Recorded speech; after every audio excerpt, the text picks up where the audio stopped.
Hello, welcome to the Bearded Tits podcast, hosted by me, Jack Perks.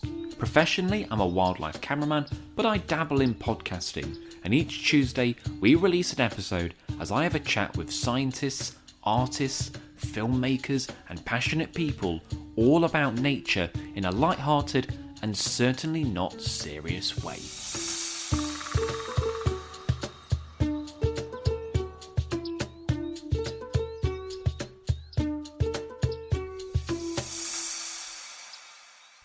Hello and welcome to the Bearded Tits podcast. I'm your host, Jack Perks. Now this week I've got guest Anna Maka on to talk about spiders.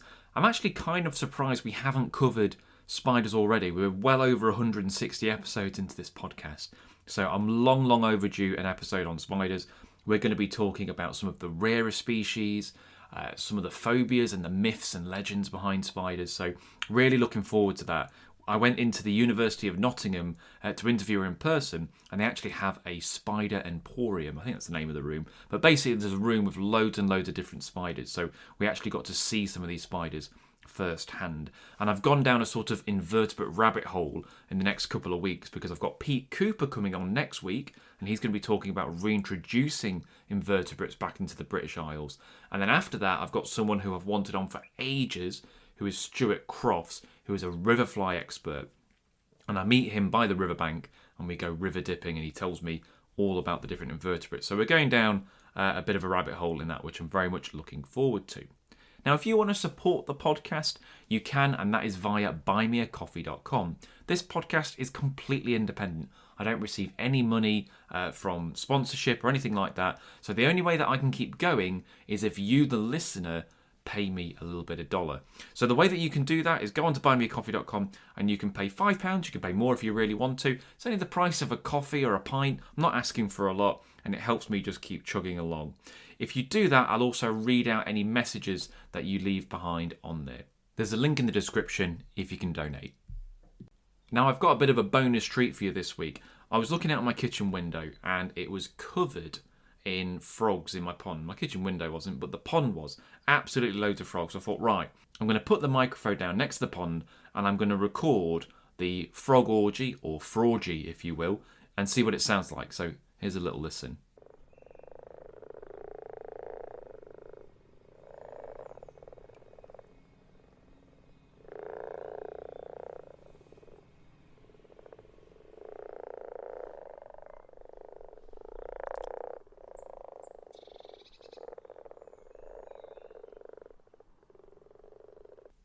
Isn't that brilliant? I absolutely love that.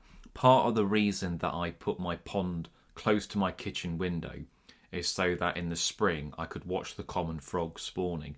Not in a weird way, but just something to watch. So I was really chuffed with that. Really nice to see those come back. Anyway, enough frog porn. Let's get on to today's guest, Anna Maka. We're going to be talking all about spiders. Anna, welcome to the podcast. Thanks. So do you want to just say who you are and what your background is? Sure. So my name is Anna Maka.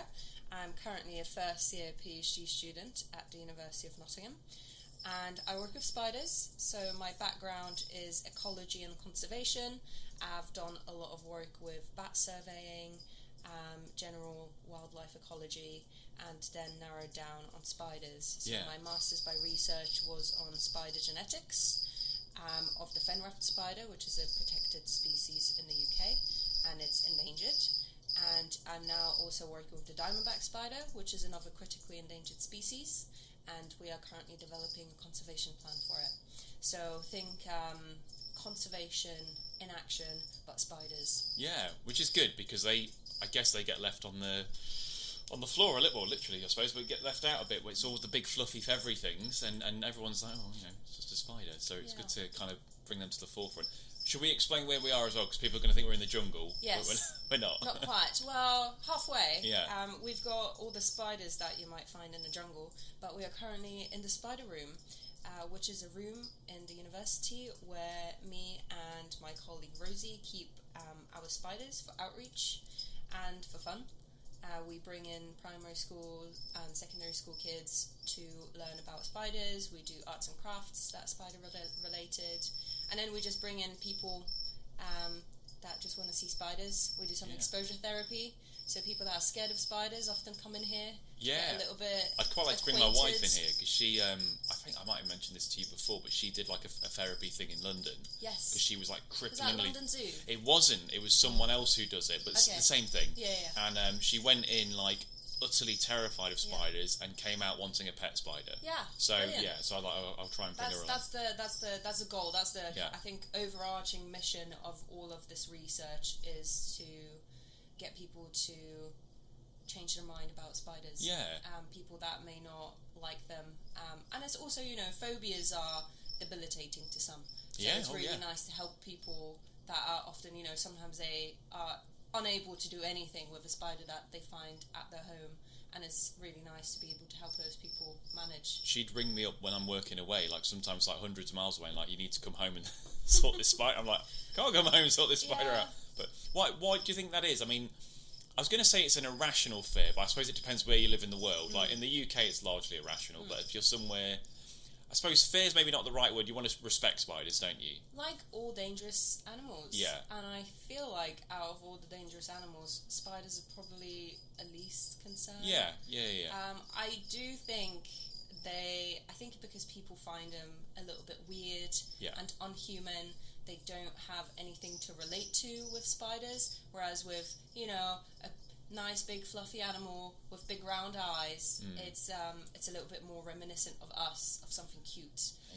Whereas spiders are quite the opposite. They have scary parts and sharp bits and many legs, and they move a little bit weird. So I think it might stem from that. And then the media doesn't help.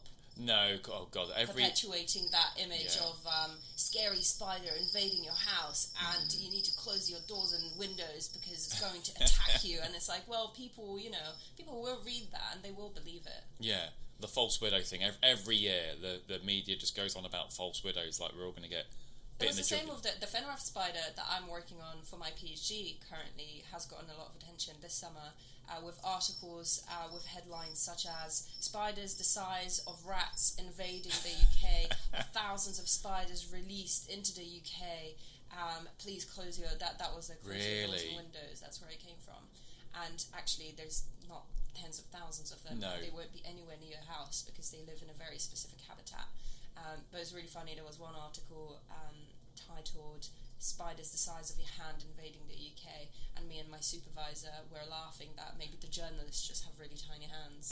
And that's why they think the spiders are so big and the size of their hands. It's a slow news day, I think. There's talking all about that. How many spiders are in here? Because obviously, like, just looking around me, there's enclosures everywhere. So. Good question. Probably about 40 animals. Yeah. In total.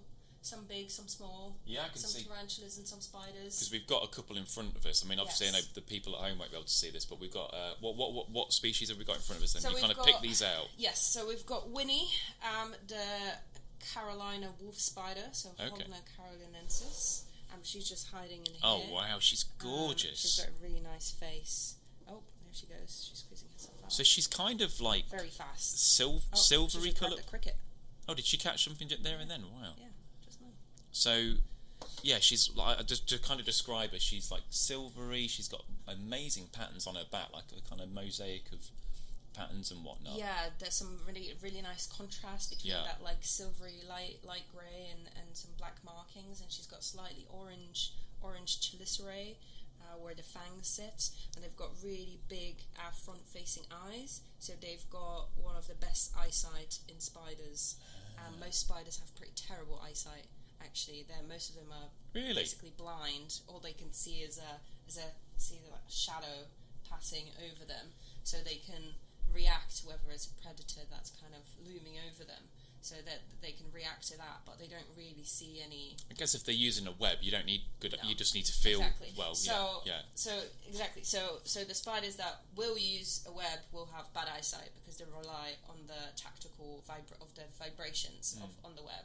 And spiders which don't use webs tend to have better eyesight because they rather than relying on vibrations of the web, they will rely on what they can see. Jumping spiders and stuff. Jumping spiders, wolf spiders. Yeah. There's also I don't know if we're going to... Oh, there's a huntsman spider right here. Oh, cool. So this is the pantropical huntsman spider, Heteropoda venatoria. It's one of the most common ones, and it's the one that you find everywhere. comes in on shipments a lot of the time. This is what people find in bananas. Is this the one that you're most likely to get, is it? Yeah. But, because am I right? I mean, you might know this, but I know, like, in a lot of countries, they quite like huntsmen because they eat other spiders, like some of the more kind of dangerous spiders. So, like, I say dangerous, be careful how I word that. Some of the venomous ones that people maybe don't want in their house, the huntsmen will eat those. So it's kind of better to know the huntsman and keep them around. Than, very good pest control. Yeah. They are very fast, but they're completely harmless. Yeah, that's very. It would be very difficult to get one to bite you. Oh, really? They're not aggressive? They won't. Like, you could probably just grab it with your hand and they would be good. Very hesitant to bite. Well, I'm in Australia at the end of this month, South Australia, so I know they do get, I don't know what species of huntsman they get there, but they do get a few huntsmen, so I'm excited to see one, I think there are redbacks, or what do we call black widows. Yes. I don't know if they get the funnel webs there. They do have a show. Oh, well, I don't know if in that part of Australia they might. Australia, They might not, or they might do. But there's a few species I'm gonna have a hunt around for. Exciting. Yeah, it'll be good. I'm really excited. You're gonna have to show me. Yeah, I'll take some pictures for sure. Do spiders make good pets? Depends on what kind of person you are. Okay. I think they make great pets. Yeah, you're probably a little bit biased though, aren't you? I'm probably very biased because I really like spiders, but they're very low maintenance. Okay. With the smaller spiders, you maybe feed them twice a week. With the bigger spiders, like this large tarantula that we have here, this is my son. I have gotten him 5 years ago, and he was the size of my pinky fingernail, and now he is. How long do they?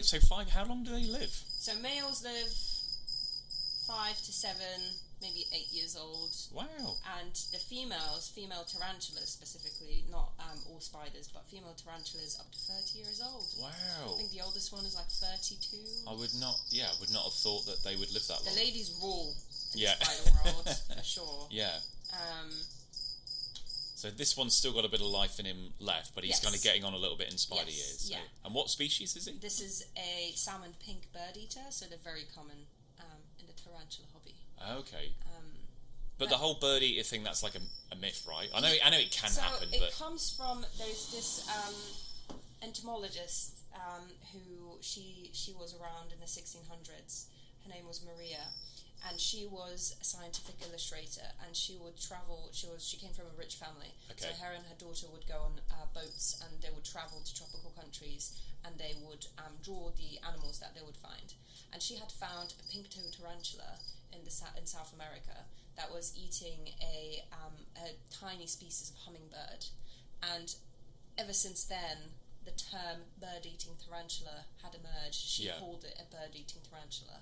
So people were just kind of caught on, and that spiraled out of control. It's a catchy name, I guess, but probably not entirely. I mean, not that it's not accurate, but it's not like they're actively going after birds. No, I think it's probably more common that a really big tarantula on the forest floor would eat small mammals rather than birds. So mouse-eating spider would be better. Maybe, but it doesn't sound as impressive. No, does I know. It? Yeah. No, I get that. But yes, spiders, great pets. Have you got any at home as well? No, so I've brought all the ones from home here. Yeah, makes sense. Because it's a temperature-controlled room. Yeah. And if I'm away, there's always someone to look after them. Yeah, that makes sense. Yeah. So obviously they need heat. Well, most species would need heating, I would guess, and all that sort of stuff. Well, generally, I think the general rule is if you're comfortable in a short-sleeve T-shirt, they will be fine. Oh, okay, that's good to. So even if it drops down to like 17, maybe even 15 degrees at night time, you should be okay. You'll be all right with it. So obviously, people are frightened of spiders in the UK, but there's no dangerous spiders in the UK, right? There's nothing. There's some controversy around the force widow spider. Yeah. There has been some research, some scientific peer-reviewed research that has come out with some evidence of some bad symptoms of a bite. Okay. But it's not black and white. It's not very clear. Is that an allergy thing, or is that more? See, we don't. That's you don't know. We okay. don't Right. fully understand yet. Okay. So I think that I personally don't think they're dangerous, and it's quite difficult to get bit by a spider. Yes. Yeah. You really have to provoke. You have to lay down on them, or accidentally squish them for Yeah. them to bite you. It doesn't happen very often. They're not looking to go after No. people, and yeah, I mean, And there is no dangerous spiders in the UK. They're all harmless. no, I mean, my shed's full of false widows, and I Yeah. just see them in the corners and just like, yeah, you know, hello. and No leave. one has died from it. No. I think it's mostly, I think the biggest risk is secondary infection, which Right. can happen from even a tiny scratch. Yeah, You know, yeah, something yeah, gets yeah. in there and it gets infected, Yeah. and then you're in trouble, but it's got nothing to do with the venom of the spiders per se. Got you. And when you get people, because I've seen all these like old wives' tales about deterring, like the conker thing, and like I'm guessing people must ask you this all the time. Is it bollocks? Like, what are we? Bollocks. I've walked into my friend's house once, and her mum was putting conkers by all of the doors. Right. And by the front door, there was a conker, and over the conker was a web. Oh, really? With a spider sitting on top of it. So, not... Yeah. Yeah, you probably... I don't think there really is a remedy.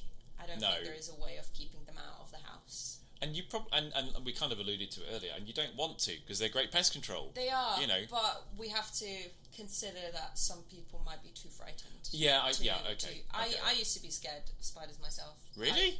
I used to have to, about 15 years ago, if there was a spider in my room, I would have to put it under a glass and take it outside. I would not be able to, like, sleep with the spider. I would never kill them. No. But I wouldn't be able to, like, function in my room if I knew there was a spider in it. So what flipped? Have you gone from that to being in a room I don't know. with... It's just, I found one, it was so many years ago now, but I still remember I found this little green spider in the garden, and I took a picture of it, and I was like, oh, I wonder what kind of spider that is. So I was already, you know, quite passionate about animals. And then I looked up that spider, and I found out it was this one, Diea dorsata, Okay. this little green crab spider, and yeah, every spider that I found after that, I would take a picture and identify it, and learn more about them, and learn more about their behaviours and what they do and how important they are to, you know, all ecosystems. All animals. Yeah. They all play a part. Yeah. But spiders are just so, like, overlooked and misunderstood, and not enough people are looking after them and looking into them. So You I replace fear with fascination. Yeah, exactly. I think it's knowledge. Knowledge is power. Yeah, in definitely. many ways, in many areas of life, and I think fear is often well fought with that knowledge. It's just learning more about those animals that makes them so much less scary and more interesting. And the smaller ones are great. Like, I mean, someone could just go into their garden and just lift a log up or just have a little poke around. And some of the smaller species are so pretty. If you've got a macro lens, or you just, you know, get really close. Hand lens. Have a good look. Because a lot. I mean, you mentioned that one. A lot of them don't have like common names, do they? A lot of them are just scientific scientific names, but they're great. How many? I don't know if you would know this. How many species do we have in the UK? A little over 600. I think it's 600. 650. Wow, I did not know there was that many. Something between 650 and 700. So not many. Not many. No. That's not many at all. Is it not? No. Okay. Other countries have thousands and thousands and thousands, tens of thousands in tropical countries. So actually, in the UK, it's quite easy to learn. If you want to take care of spiders professionally, or even as a hobby, learning the different genera and the different species. ID must be a nightmare for some of them, I guess. If you've got very small spiders and there's closely related species and they've not got a common name, and it's like you've got to be on it to tell them apart, right? Funnily enough, half of the species that we have are money spiders, linophiids. Really? Which are the smallest, tiniest of spiders. They are sometimes, you know, the size of a needlehead, and those are very hard to identify. Yeah, I bet. You have to look under a very good microscope to be able to tell. So I mean, and like you were saying, like some coming in, like there must be new spiders arriving. Not all the time, but you know, there's an easy window for things to get in. I don't think we have any invasive spiders, though, do we? There's none causing. It's hard to measure the impact that spiders are having on other spiders or on other wildlife. It's really hard to collect that data and prove it. So I don't think we call any of our non-native spiders invasive. Yeah, I'm not sure. And I think most of the time, the animals that we do call invasive, we call them invasive because they've had an impact on humans. Right, okay. Rather than, you know, animals. Wider, I think they're, you know, parakeets, I think we consider invasive. Yeah. But but they do have an impact on a lot of our wildlife. Yeah, sure. But mostly, it's it's kind of hard to give them that status. Yeah, no, I get that. Because am I right in saying the cellar spiders, they're not native, are they? They're not native focus, but they've been here for such a long time now. Yeah. That we may as well call them naturalised. Well, you never see them, or barely ever see them out. They're like indoors almost exclusively. A bit like I've got to get the geckos in at some point. I know this is meant to be about spiders, but we've got at the University of Nottingham, you've got geckos running around, and it's kind of a similar thing, isn't it? Like they're kind of largely restricted to indoors, and they don't go out that much, do they? Yeah. But in fact, there is a gecko in here somewhere, isn't there? You said there is one in one of the. A little baby gecko. Which Oh, it's out right now. Oh, it's so cool. And what kind of gecko is this? So this is a Mediterranean house gecko, Hemidactylus turcticus, and they're just all over the Mediterranean region. Just a small grey spotty house gecko. If you think, I'm sure everyone can relate to that, being on holiday in Greece or Spain, and sitting outside in the summer, and the lights around the accommodation you're staying in coming on, and seeing little geckos running around under the lights. Yeah. So those are those geckos. They're amazing little things, and they've been here because this is like the sort of the debate, isn't it? Like they are naturalised really because they're self-sustaining, right? Or you're pausing. Would you not agree with that? Well, what would you say? It's just hard because they're only contained to this one building. Yeah. So okay. Technically, we could even call them captive, right? I guess so. Because they can't make it outside of this building. They won't survive. No. Okay. So I don't know. It's a little bit. It's a grey area, isn't it? It is a grey area because no one's feeding them, and they're living and they are breeding for 50 years as well. Is it 50? 50, yes. And it's not isolated either. Were you saying like there are other populations as well? Well, there's one other population which is the same story except 30 years ago. So they had also escaped from a study. Yeah. At the University of Hull. Just love unis, don't they? Yeah. Well, it's the scientists that are the problem, I think. Mad scientists. Mad scientists releasing their experimental geckos out into the building. When you think about all the warehouses, there's got to be some other...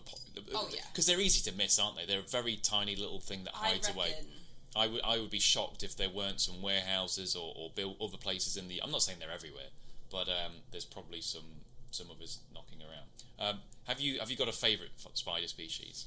Favourite spider species? Can I say two? Go on then, yeah, why not? So the fen-ruffed spider, Dolomedes plantarius, because that's the one that I've been working on for the longest time. Yeah. And the diamondback spider, which I have started working on last year, and they're both very cool, very special spiders that both live in the UK, and they're both of conservation interest. So we're going to have a look at those fen-ruffed spiders later on in this. Have you've not got diamond here? Would you keep diamond? Are they hard to look after? Do you know, or does no one really tried? We don't know yet. No. We do have permission to collect some adult females for behavioural observations. Okay.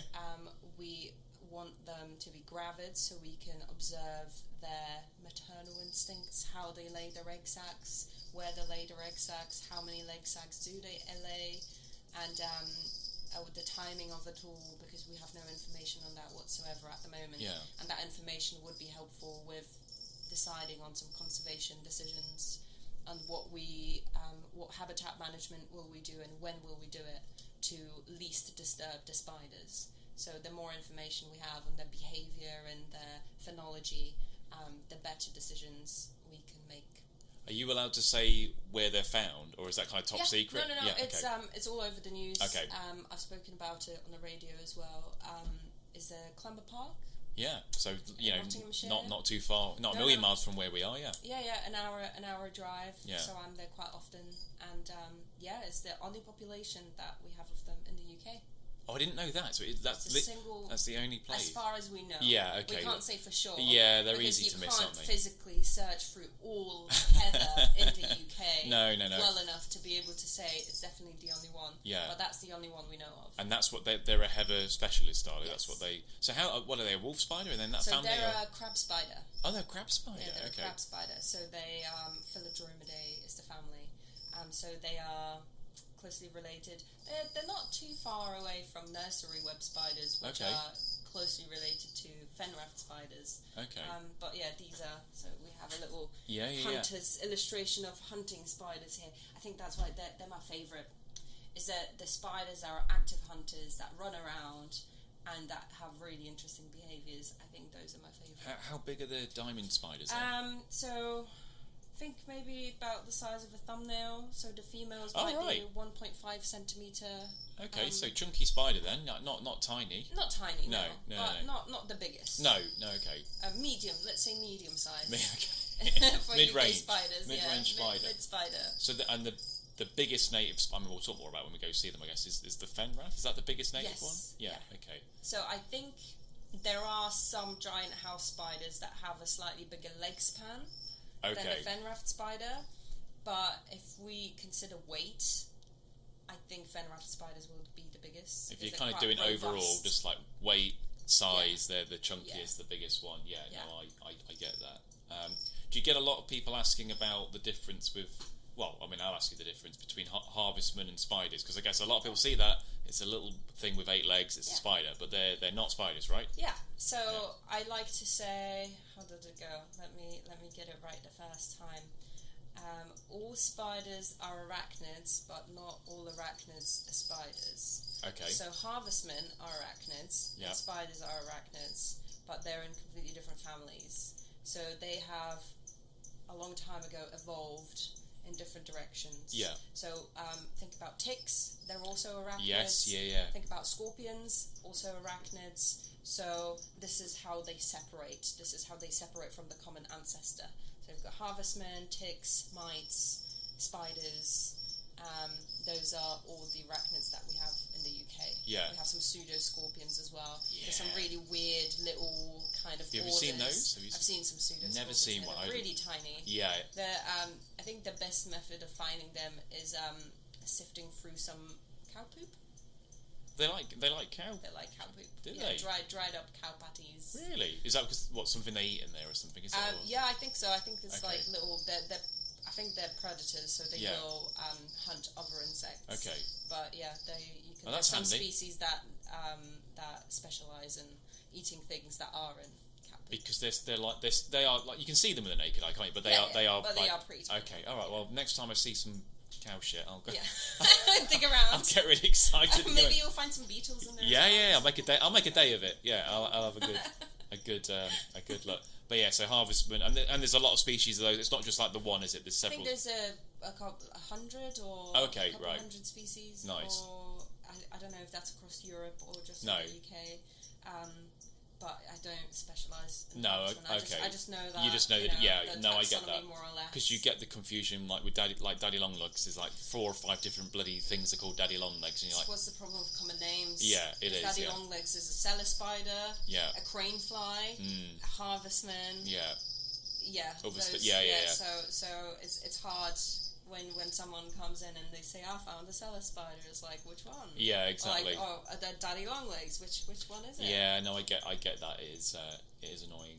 What's the whole thing about the people swallowing spiders in their sleep? What's this all about? I think that's just Yeah. a little bit of a myth to Yeah. get people a little bit scared. Oh, you reckon? We humans like excitement Yeah. in a bad way and in a good way. Yes, That's yeah. why you get all of these really big, titles in the news trying to scare us. Because when we see something that's exciting, we want to know about it. Right? Yeah.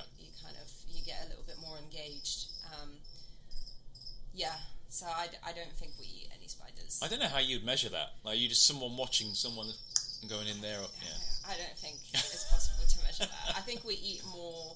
I know I eat more flies whilst I'm riding a bike.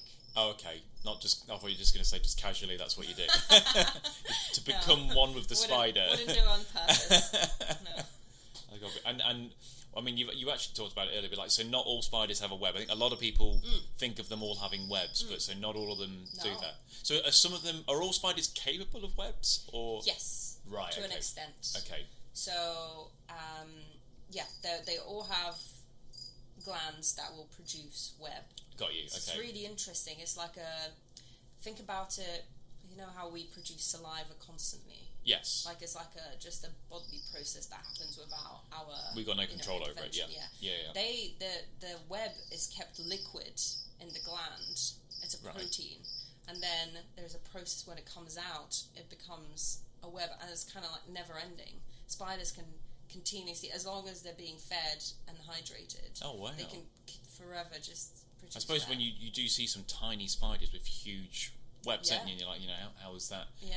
There's all kinds of, they're looking at all kinds of uses for spider webs. There's lots of properties and things that can, I don't know, well, you probably know better than me, what kind of stuff are people looking at spider webs for? Like, what can you do with them? So they're making, just trying to make synthetic web as a biomaterial to use in various applications. Yeah. So I think someone's been looking at bandages. Someone's been looking at just like everyday materials, like building materials. How can we incorporate the structure of the web into those things? Some people are looking at the proteins in the web to try and grow them to make other things. That's so there's mad, isn't it? lots of really interesting things going on. Oh, that's crazy. Have you done, because you're Polish, right? Yes. So have you done anything with spiders back home? I'm guessing Poland must have. Do you have more spiders than us, or do you? We have a little bit. We have a few more. Okay. Not tons more, but there is some more than in the UK. I think it's because it's a continent. It's connected to other countries, so there's a little bit more of a crossover. Yeah, of course. But no, I haven't done much actually. No. I would like to do stuff. I haven't. Opportunity's not come along yet. no, it hasn't. But maybe it will. Yeah. I need to start reading some more Polish literature on spiders. Yeah. So I can better explain things, because at the moment all of my education has been in the UK. So yeah. Sorry about that. It's fine. It's led me here, so it hasn't been too bad. Yeah, definitely. But I really struggle to explain a lot of the things that I do. Yeah, I get I've learned more on English. Yeah.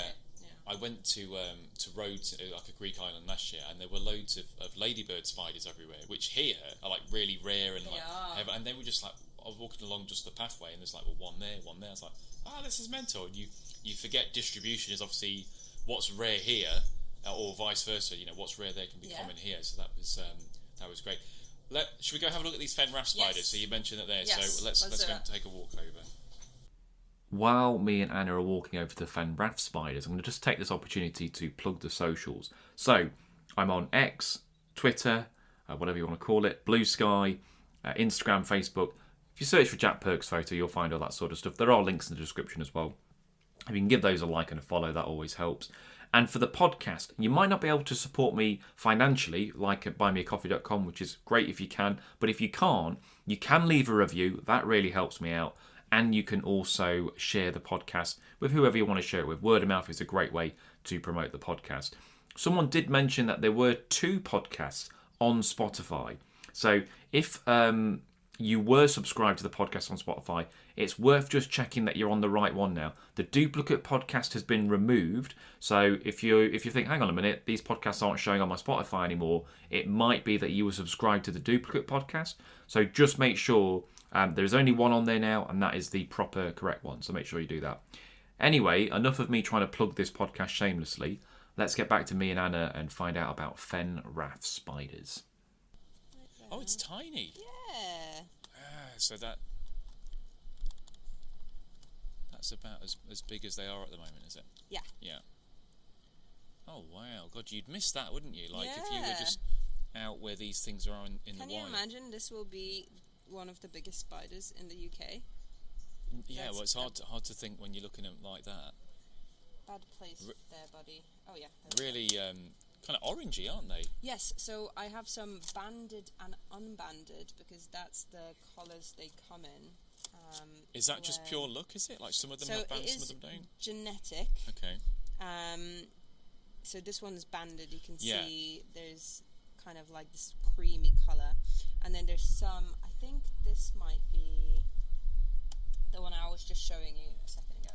Yeah. That might end up being the unbanded one once it grows up. So they're going to be like solid brown rather than having those. Because when I think of raft spiders, that's what springs to mind for me, is those bands going along there. It is, isn't it? Yeah. So this will be one of the unbanded ones. So I've got, I don't quite have 10, do I? I thought I did. You were bigging it up too much. Maybe. I think it's 7.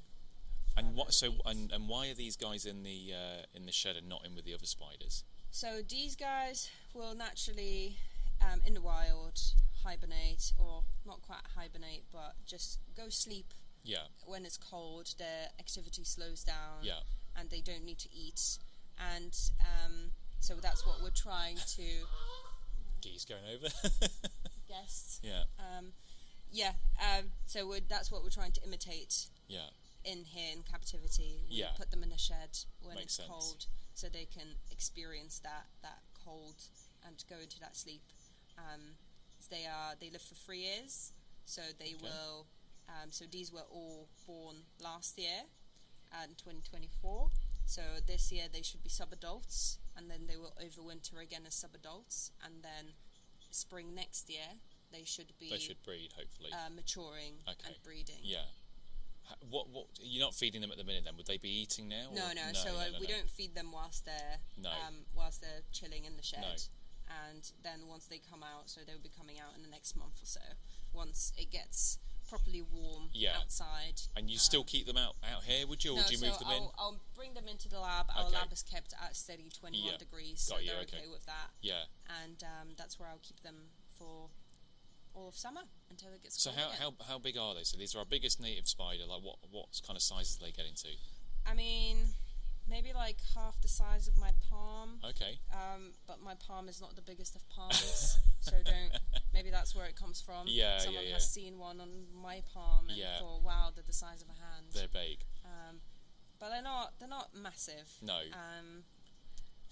Think of a giant house spider. I'm sure everyone's seen one running from underneath their couch and around autumn time. But they're a bit beefier. But they're a bit beefier, a little bit more robust. Yeah. Because they can take, like, I've seen photos of them eating sticklebacks and stuff. They can eat, like, little... Sticklebacks are quite tiny fish. Yeah, I know. but it does sound pretty impressive. Yeah, it does. Though. A spider eating a fish is cool, isn't it? Yeah. And they eat dragonflies. They eat dragonfly larvae. Yeah. Nymphs. So dragonflies are quite. Will they big hunt insects. underwater? Will they? They'll catch. They can catch underwater. So they will rest the legs on the surface of the water, and when they feel a vibration in the water, they will lunge. Wow. They can so precise. The hairs are so sensitive. They can very precisely tell where the food is, just from the vibration and the way that the hair is moving on the leg. I guess that they have to do that because a web's not going to work for hunting underwater, is it? Not necessarily. Where do we find these in the UK? Because obviously they're quite rare, aren't they? Yes. So there's 7 populations in the UK, in Norfolk and Suffolk, in Pevensey Levels. Those are the 2 areas in England, and then in South Wales near Swansea. Crimlin Bog is one of the places where you can find them in Wales. So what I'll be looking at is checking out how they're related. Yeah. Whether when they've split up, if they've split up. There's quite a gap between there, isn't there? How do they get there? Yeah, exactly. That's what we want to find out. How do they get there? And then also to be able to inform some conservation action. So by looking at genetic diversity, you can assess whether a population may need some help from us or not. Because am I right in saying that? So we've got the fen raft spider, and then there is just the raft spider. Yes. But they're almost identical. Are they, or is that blasphemy? So they are almost identical, but they live in different habitats. Oh, is that how you kind of... Some people differentiate them by calling them the bog spider and the fen spider. Got you, okay. Bogs are, Fens are quite... They have low acidity and they're higher nutrients. Okay. And bogs have high acidity. Yeah, they would. Yeah. And they're lower nutrients. I believe. Yeah, no, that makes sense. When I think of just normal raft spiders, I think of like places like Arn in Dorset is really good for them, and that's really acidic. A bog. And it is. Yeah. So and these guys are in fens, so they don't ever cross over. They're not ever in the same habitat. Okay, right, yeah. So that's how they're differentiated. Oh, they're awesome little things. Are they hard to find? Like if you're just out on a reserve, could you? Depends which reserve you go to. Okay. If you go to Redgrave and Loppen Fen, there are special paths which lead to special bridges where you can stand and look. Spider bridge, Spider bridge. I like that. And you can kind of have a look for them, and generally you can find them.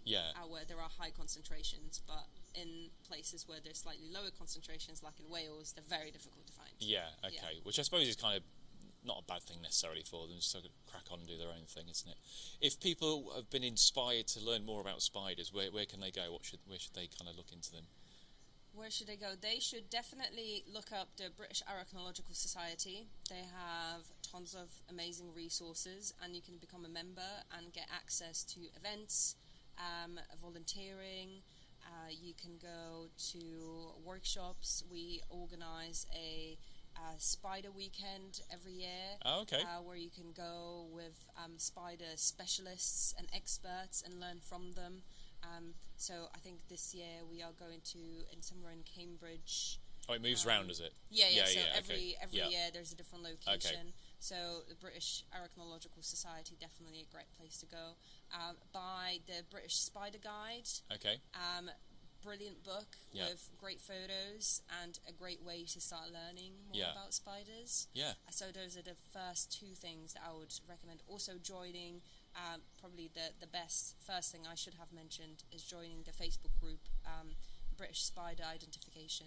Oh, okay. On Facebook, which is a group where you can post a photo of a spider, and if it's a good enough photo, someone will help you identify it. Oh, brilliant. So that's a great free resource to start identifying spiders and learning more about them. Yeah, that makes sense. I always remember seeing the BAS at Bird Fair, because they would always be at Bird Fair, and there's always a massive crowd of people coming to look at the different spiders. Yeah, because it's fascinating. Yeah, it is. Yeah, no, I'm more to it. I think it's a good. Well, I know good, you are. Yeah, we need more people. Yeah, exactly. Yeah, well, hopefully we've inspired one or two. But yeah, well, look, I've absolutely loved kind of seeing all these spiders and having a chat. So yeah, thanks for coming on. Yeah, thanks for having me.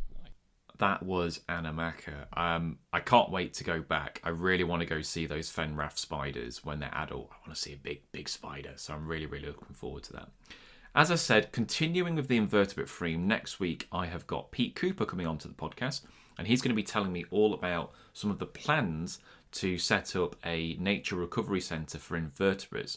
So reintroducing species like mole cricket, which we kind of briefly mentioned in this episode, some of the grasshopper species, butterfly species, and glowworms, because often it's the beavers, the lynx, the wolves that get all the media attention, and some of the little guys don't so much. So yeah, it was really good to chat to Pete. So that'll be on next Tuesday. This has been the Bearded Tits podcast. I've been your host, Jack Perks, and I'll see you next Tuesday. Cheers.